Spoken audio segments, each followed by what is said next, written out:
Desde la redacción del periódico Universal, yo soy Fernando Rivero, me acompaña esta tarde. Citlali Luna.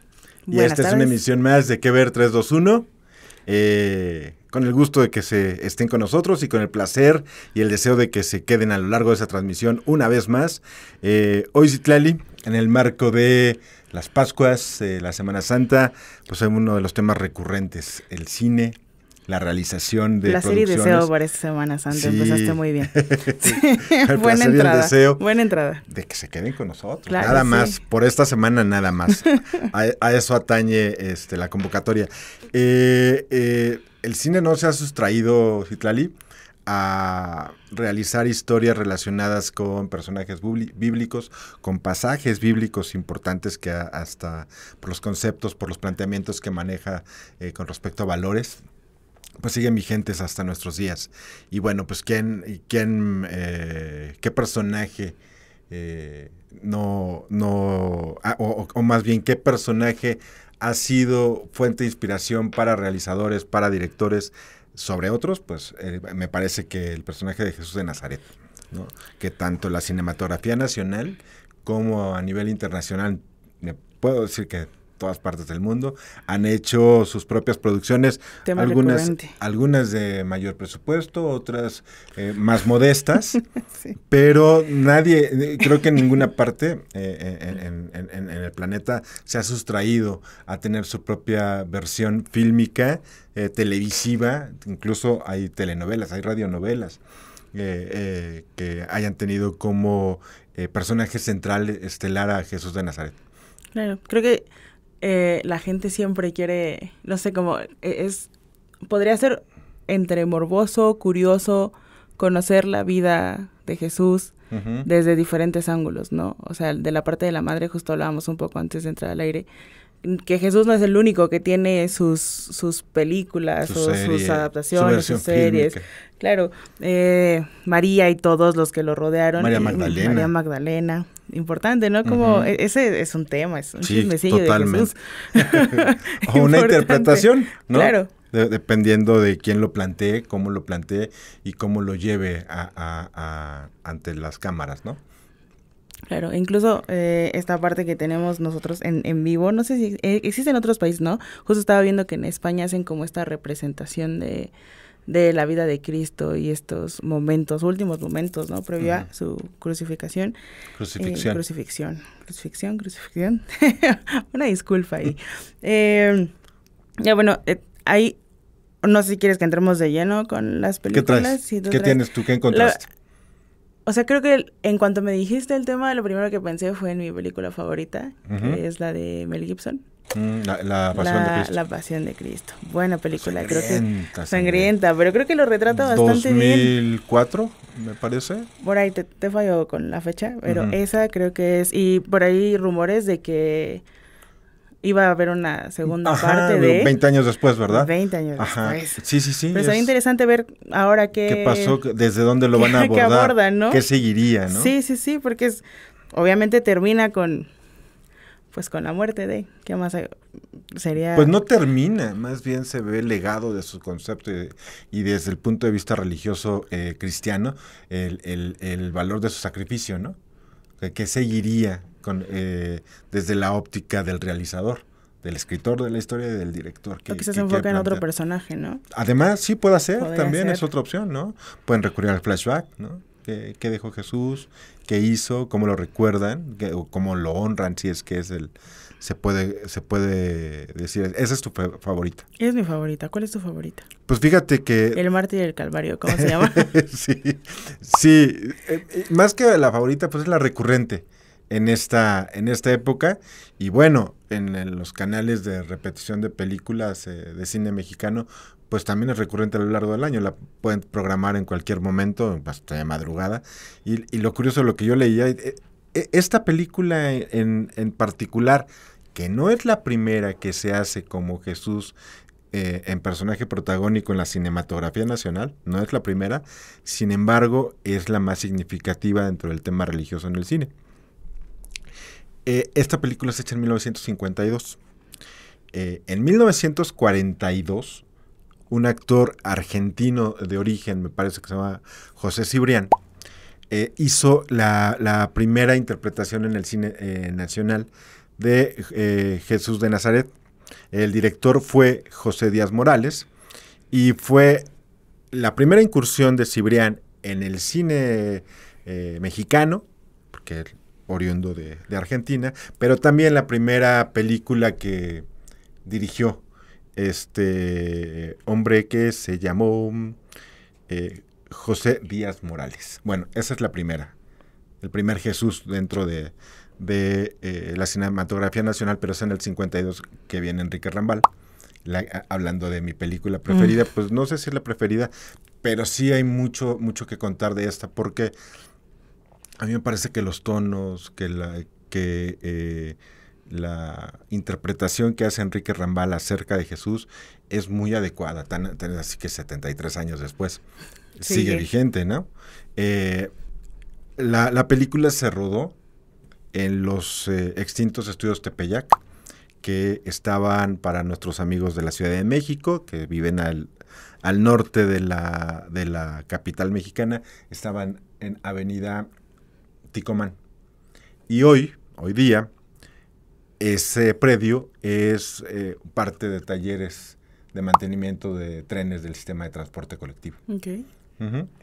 Bueno, ahí se filmó. El dato curioso. El dato curioso, y más curioso que una producción así se haya de época y con todo lo que requiere, que también si vemos es muy modesta la producción, todo el arte, todo el diseño de arte es tremendamente modesto. Se rodó en 24 días, con un presupuesto muy reducido, con vestuario que fueron a reciclar. Okay. Así que queda, que no queda, que esto te puede quedar. No es tan de la época, pero aquí quítale, aquí ponle, aquí súrcele. Y se logró realizar el vestuario para cada uno de los personajes y sobre todo en las tomas masivas, bueno, en la gente del pueblo. Enrique Rambal se tuvo que preparar físicamente y emocionalmente para interpretar a Jesús de Nazaret. Se dice que 4 meses antes empezó con sesiones de meditación para entender a Jesús desde otra perspectiva a nivel personal. Y fue una de las primeras películas que estuvo nominada como mejor producción para llevarse la Palma de Oro. No ganó, pero pasó a la historia por eso, pasó a la historia por la interpretación de Rambal, pasó a la historia por el tiempo en el que se filmó, 24 días, porque fue muy, muy poco el presupuesto con el que se hizo, y hoy sigue vigente, y la verdad es que la gente la ve, y otra de las cosas es que en las plataformas digitales hoy día, que es mucho más fácil leer y saber de ratings, tiene su rating, tiene su público cautivo. Más sigue en esta época. Sí, claro. Y por último, otro de los datos curiosos que creo que van a salir más a lo largo de la plática, es que tiempo después de que había interpretado el primer actor Enrique Rambal a Jesús de Nazaret, la gente lo encontraba en la calle y le reconocía el trabajo, le reconocía la interpretación que había hecho, y alguna otra le pedía que intercediera ante el Altísimo por alguna... que le regresara la vista. Por algún problema que tuviera, que la gente tenía, se lo encontraba y le decía que intercediera, que hiciera algo con el Señor para que los ayudara. Creo que todos tienen esa preparación, ¿no? O sea, igual está un poco extraña la comparación, pero justo estos Cristos de Iztapalapa, no sé si has visto reportajes que se preparan físicamente. Sí, claro. De hecho, la selección es muchísimo tiempo antes, ¿no? Sí, es bastante bueno, la convocatoria la convocatoria la atienden muchas personas, y es como un honor el hecho de que lo seleccionen para, sí, como pasando los filtros, ¿no? Y todavía más, bueno, porque me parece que este año es la representación 182, puedo estar equivocado, pero es algo así. País con mucha fe. Sí, cómo no, y barrio, sobre todo barrio, ¿no? De mucha fe, con mucha entrega a la preparación de la representación. Claro. Y hay algunas familias que han repetido 2 o 3 generaciones de Cristos o de personajes que han participado en la pasión. Wow. El dato curioso. No te veo preparándote, ¿eh? Yo no me interesa ser Cristo, la verdad, imagínate. No, Sería el Cristo, escándalo. No, ni... Magdalena. ¿Estás diciendo quizás. mis pecados, Magdalena? No, hombre. No sé. Esa polémica, yo traigo una película polémica porque me gusta esa parte, la otra parte, ¿no? Entonces, esta película es del 64 de un italiano que se llama Pier Paolo Pasolini. Claro. Y, interesante esa, Todo ¿no? él. Todo él Provocador. Sí, esa Disruptivo, que sí. le llaman. por no decir otras palabras. Bueno, justo lo interesante, para quien no conozca esa película, se llama El Evangelio según San Mateo, es del 64. Vean nada más a dónde te fuiste. Es que hay tanto que contar nada más de esa gente. Y de él. De él, porque era ateo, marxista y homosexual declarado en 1964. Tenía todo el combo. Haciendo una película religiosa, director de cine y película del Evangelio, o sea, mal. Bueno, años después de esta película y de la polémica y de todo lo que generó, el dato curioso es que fue invitado al Vaticano años después y algunos sectores eclesiásticos reconocieron la cinta como una de las mejores versiones del Evangelio. Fíjate. Entonces, bueno, pero en su momento causó furor eso, lo querían apedrear y... Por todo. y quemar. ¿Cómo se atreve? Sí. Y otro detalle que también fue muy polémico, además de lo que retrataba y de lo que significaba él, fue el uso de la música, porque él usó música de Bach y blues y cantos africanos, muy pagano, ¿no? Sobre todo para el tema que estaba tocando, en lugar de los tradicionales temas religiosos. Interesante, vi un fragmento de la película. Sí, cómo no. Más puro prejuicio, ¿no? O sea, el decir, ¿cómo un ateo va a representar, etcétera? Y que luego la terminen reconociendo como una de las mejores adaptaciones o A mí me representaciones parece que ese de los tipo textos. de personajes que son provocadores en cualquier área, obligadamente con el paso del tiempo refrendan su valor. Algo quieren decir con su propuesta y es el tiempo el que enjuicia su obra y el que la revalora o el que de plano confirma que no era buena. El caso de Pasolini, bueno, tiene un montón de películas, ¿no? De él es Salo, ¿no? Sí.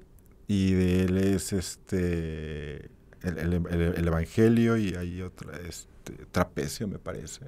Hay varias y siempre era provocador y tocaba con las conciencias más más puras más y conservadoras. más conservadoras y las hacía sudar y las hacía incomodarse y eso le encantaba. Pero creo que esa es una parte importante del cine, ¿no? Si no te mueves, si no te incomoda, si no te genera algo... No hiciste nada. Imagínate. Uh-huh. Y él, bueno, tal vez lo lleva un poco al extremo. Tal vez para el año en el que... Sí. En el que expuso, o por ejemplo esta película, ¿no? Quizá ahorita sería la revelación, o ya no se escandalizarían tanto, tal vez. O quién sabe, bueno, el tema religioso está ahí lo medio... Lo mismo me pasó con cuando fui a ver... Muchos años después de que causó, del estreno, cuando fui a ver la pasión, La última tentación. La última tentación. Aquí la tengo, de Martin Scorsese. Ajá, sí. Cuéntanos, ¿qué traes? A ver, el dato curioso. El dato curioso de... Bueno, Scorsese fue criado como católico, devoto, apostólico y demás. Y remono. Bueno, y fue duramente atacado por grupos religiosos.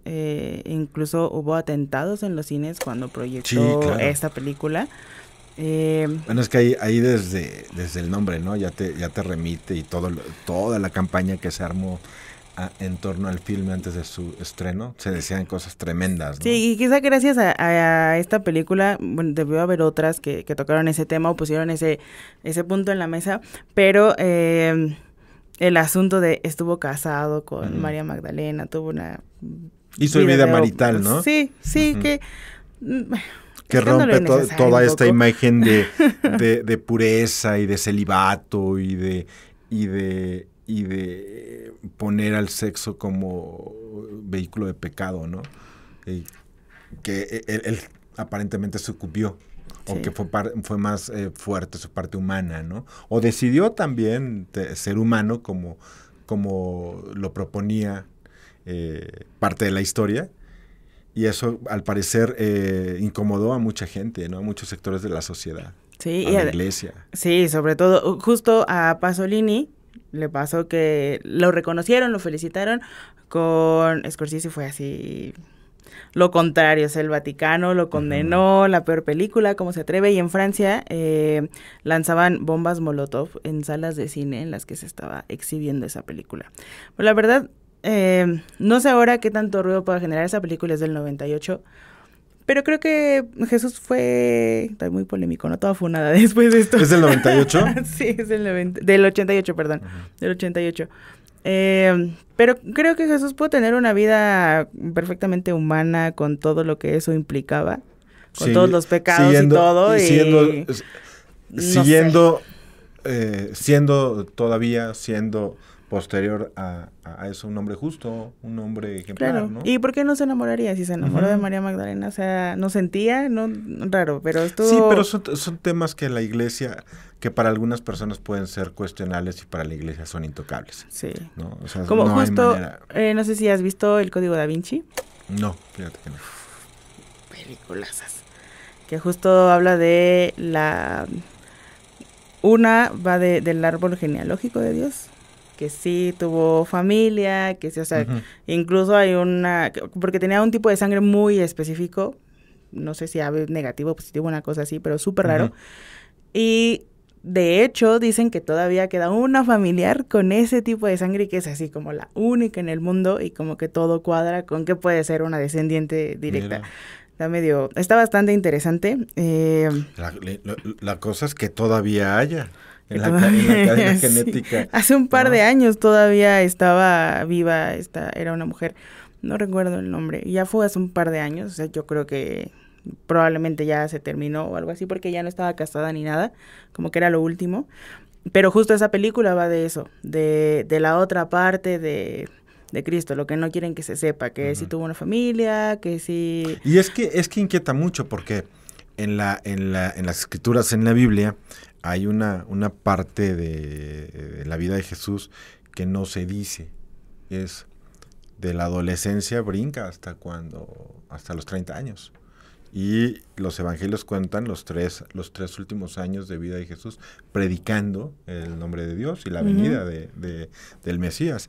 Y hay mucha especulación o mucha interpretación desde historiadores, desde estudiosos religiosos que hablan, cuestionan mucho ese silencio, esa parte no incluida en las escrituras. Claro. De qué pudo haber pasado con él. Y puede hacer todo ahí. Sí, está raro que yo no sabía que faltaba. O sea, ¿sí? No soy muy... O sea, no conozco mucho la Biblia, honestamente. Pero sí estaría bueno saber. Yo como que sé un poco de la Biblia por esas películas que te digo. Que déjate paso el dato de quién es, no me acuerdo. Pero sí, o sea... Increíble cómo retratan esa parte y los secretos de la iglesia y que si el túnel entre las iglesias romanas y Dios y todo lo que hacían. Bueno, es que también el poderío de la iglesia católica siempre ha sido también motivo de inquietud para los realizadores, ¿no? Como... En mi opinión, y me parece que también en la de algunas otras personas, el Vaticano, la Iglesia Católica, pues es la sede del poder en todo el mundo de la Iglesia Católica, ¿no? Desde donde se toman las decisiones. Y bueno, por más justos y por más cristianos y por más eminentes que sean en la teología y en el estudio de las escrituras y de los temas religiosos, pues también se sabe que hay grupos de poder que operan y que tienen sus propias comunidades y sus propios simpatizantes, ¿no? Y a la hora de tomar decisiones, pues se ve el músculo de cada uno de los grupos. Fíjate que en México, otro de los actores que interpretó a Jesús fue Claudio Brook. No sé si lo recuerdes, seguramente no, porque eres muy joven.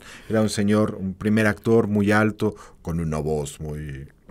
¿Alguna vez llegaste a ver Los Locos Adams? Bueno, era quien dobló la voz de Largo. Okay. Quien le dio vida en español. Él hizo Jesús Nuestro Señor Aquí el dato curioso, como bien dirías tú, es que la cinta se rodó en 1969, pero se estrena en 1980. No hay como una razón de censura. ¿Cuántos años? Ajá. No hay como una razón clara de por qué nada más y nada menos que 11 años estuvo enlatada, pero lo estuvo. Y esta película está basada en los 4 evangelios. Marcos, Mateo, Lucas y Juan. Son los 4 evangelios. Y habla desde que Jesús se encuentra con Juan el Bautista hasta el día de la resurrección de Jesús. Esa es la propuesta de Miguel Zacarías, que fue el director y que realiza, esta es una de las cintas de las 3 de la trilogía que hizo Zacarías, pero estas fueron previas. Una anterior fue Jesús el Niño Dios y Jesús, María y José. Una es de 1970 y otra es de 1972. Bastante religioso. Tocó varias ópticas, temas, ¿no? Sí, varios puntos. La familia y la niñez de Jesús. Y ese es también otro de los temas que inquieta a los realizadores. Jesús el niño, nada más. Desde la concepción hasta sus primeros años, porque ya, de acuerdo a las escrituras, ya daba vistas ya se notaba que era un niño, ¿no? con divinidad, ¿no? Sí. ¿Qué más traes tú? Te voy a dar el dato de las películas del Código Da Vinci. Son 3 y sale Tom Hanks. Sí, Yo creo por eso las vi. Yo creo las vi por Tom Hanks. Son 3 películas. Es una historia de Dan Brown. Y justo, así como reseña rápida, hay un asesinato en el Museo del Louvre. Y hay pistas en las pinturas de Leonardo da Vinci. Entonces esos misterios llaman a Tom Hanks, el investigador, ¿no? Y podrían esclarecer las bases del cristianismo, que quizá eso resuelva o responda a varias preguntas, ¿no? ¿Qué pasó con la niñez? ¿Qué pasó en ese tiempo en el que no se supo? Estaría interesante. Hay una parte que yo recuerdo mucho que trataban de crear la partícula de Dios en el laboratorio, lo que se supone que dio origen a el universo y todo desde el punto de vista católico, desde el punto de vista científico, el Big Bang, sí, cristiano, católico. Y estaría, no sé si, o sea, imagínate ahorita como con tanta tecnología y tanta cosa que si ya se expusieron ciertos temas como que Jesús se casó, como todo lo que hizo, como qué puede ser disruptivo ahorita. ¿Qué película podría decir? Escandalizar. ¿Todavía escandalizaría una película religiosa a estas alturas? Sí. ¿Con tanta apertura? No. Es que son temas que para algunas personas pueden ser propositivos, abordados desde otra perspectiva, pero para ciertas personas, para cierto grupo de personas son intocables, como bien lo decías. Como la fe es algo que no se puede explicar del todo desde tu perspectiva y sentir y desde la mía. Claro. Hay muchas personas que confluyen en una manera de pensar y bueno, hay ciertos personajes, ciertos estandartes que no se pueden tocar y que son incuestionables, ¿no? A veces no lo pueden o no lo podemos ni explicar, pero entran dentro de ese voto de fe que damos, ¿no?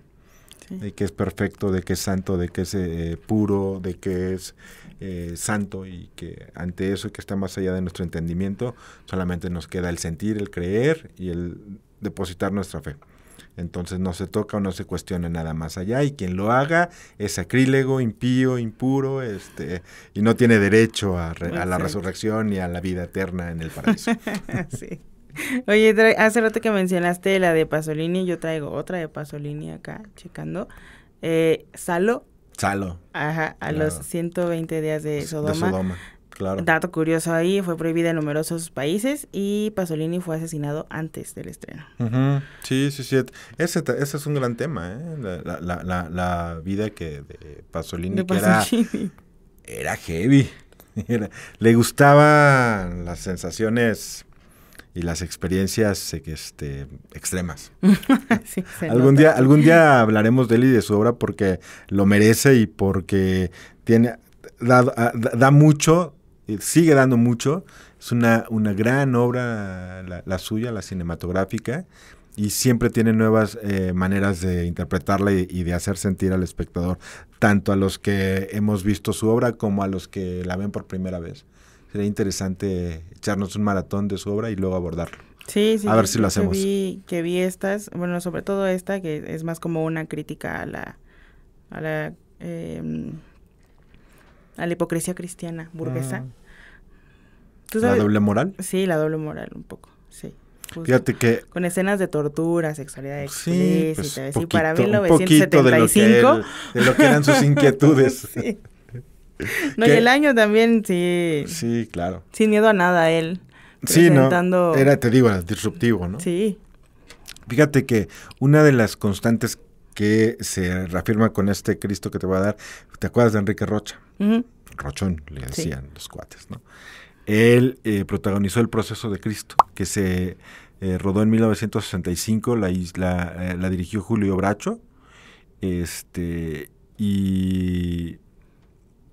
aquí el tema en lo que hace peculiar este filme, esta propuesta, es que hay constantes flashbacks de la vida de Cristo, recurren al pasado constantemente para explicar y para entender la propuesta y el desarrollo de la historia. Y con este actor, lo interpreta, entra en la terna de Rambal, de Claudio Brook, con Enrique Rocha, que tienen como principal elemento para interpretar la voz, ¿no? Esa voz como profunda, con las pausas adecuadas, con el tono exacto, y bueno, cada uno con la dirección que tuvo, y hacen que la voz sea el elemento que más llama la atención en sus respectivos filmes, en su interpretación. Cada uno con un tono muy particular, con mucha personalidad en su dicción, con mucha personalidad en su tono, para dar vida y para ser más humano, más creíble al Cristo que ellos en su momento tuvieron como reto para interpretar. ¿Y tú sueles ver películas religiosas en esta temporada? No las busco, pero las programan. Llegan. Ajá. Llegan a y lo tomo como una señal. Sí. Pues, a mí no me llegan, no sé, no son señales. También tómalo como una señal, ¿por qué no te llega? Señal, sí, hay que buscar el camino. En 2019, ¿quién crees que encarnó a otro Cristo? Así apenitas, 2019. No lo sé, Julián Soto. Gil. Bueno, pues por ahí, ¿no? Por ahí. Gabriel Soto, que mañana está de cumpleaños, y ay... Fíjate, imagínate. Ya estás, no te veo preparando el pastel, amasando, midiendo la harina y el royal. Pero en lo que tú estás preparando tu receta, te cuento que la película está en YouTube. Se puede... Pensé que era broma, ¿en serio existe? Sí. Se estrenó en España, en cines, pero la película está en YouTube. La película se llama Jesús de Nazaret y la dirigió el director mexicano Rafa Lara. Él me parece que hizo la de 5 de mayo, algo así. Te fallo, yo confío en tus conocimientos. Sí, y bueno, con esta propuesta, pues hay otra por ahí de los... ¿Quién más está en el cast de esa? Ay, pues, además de... Lo busco ahora mismo y te digo, pero me parece que fue previo a la pandemia el rodaje y el estreno, que bueno, obvio se tiene proyectado cierta agenda para seguir todas las actividades de lo que es una producción, pues ya no se lleva a cabo porque la pandemia y toda la suspensión de actividades y todo, pero la película está en YouTube y me parece que... Está raro que no esté en otra plataforma, ¿no? Está raro, pero creo que es una película dentro de una saga de películas religiosas, de una productora o de un sello. Como ahora ¿cómo se llama esta serie? Que se financia, The Trust. ¿Cómo se llama? La que se financia con el diezmo. Sí, la gente es una modalidad de financiamiento colectivo. Claro. En donde hacer cine es caro. Sí, no, y aparte de época, ¿no? Y hacerlo con el diseño de arte que requiere esa época, con la iluminación, con todo lo que requiere. Hacer cine es caro, como bien dicen, cualquier, Sí. pero más una película de época, pues lo es más. Pero cuánta fe, ¿no? Y está bien igual que usen el diezmo para hacer cine, ya es el cine que quieran, ¿no? O sea, no importa que sea cine cristiano, católico, ¿cómo se llama? Evangelizador, es cuando te quieren como... Y bueno, en buena parte lo debe ser. Fíjate, me preguntabas quién más... En buena parte. Sí, porque Bastante. yo pienso que el cine, la televisión, son recursos por medio de los cuales se refuerzan ciertos conceptos. Se desechan otros, Claro. se renuevan otros. ¿Por qué? Porque es más fácil a través de la imagen y el sonido que el discurso pueda ser entendido, primero que llegue y luego que pueda ser entendido para ciertas personas, sobre todo cuando no tienen, bueno, en las comunidades en las que a lo mejor no llega tan fácil la instrucción académica, pero la televisión en muchas partes juega ese papel de educar. No debiera ser así, es entretener, pero también hay una controversia ahí porque muchos piensan que también juega esa función, y claro que la tiene. Sí. La de no sé si educar, pero por lo menos la de mensajera de información, ¿no? Sí. Medio de información, y qué mejor que esta sea con información cierta, verídica, y que deje algo en la gente. Dime. Me preguntabas quién está en el reparto, mira nada más. Gaby Espino como María Magdalena, Sergio Marone como Poncio Pilatos, Débora Nascimento, eso me suena como muy brasileiro, sí.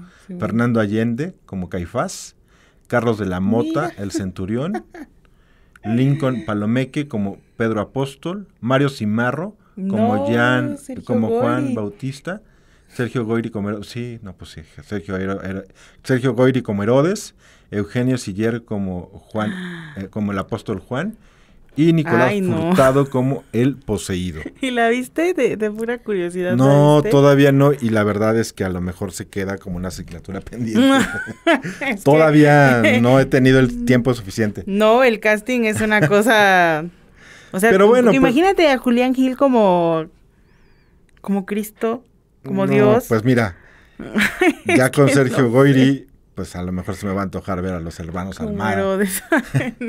Pero pues qué bueno que se haga ese tipo de cine, porque pues también es una estrategia el hecho de que mientras tengas un cast más comercial, pues tienes más alcance, ¿no? Sí, pero justo en la parte religiosa no sé qué tanto pueda funcionar, porque pues la gente los conoce ya, ¿no? Los ha visto en telenovelas, son como más cercanos, como que la gente los identifica por otras cosas. Y si de repente lo pones a hacer Diosito, pues no sé si digan...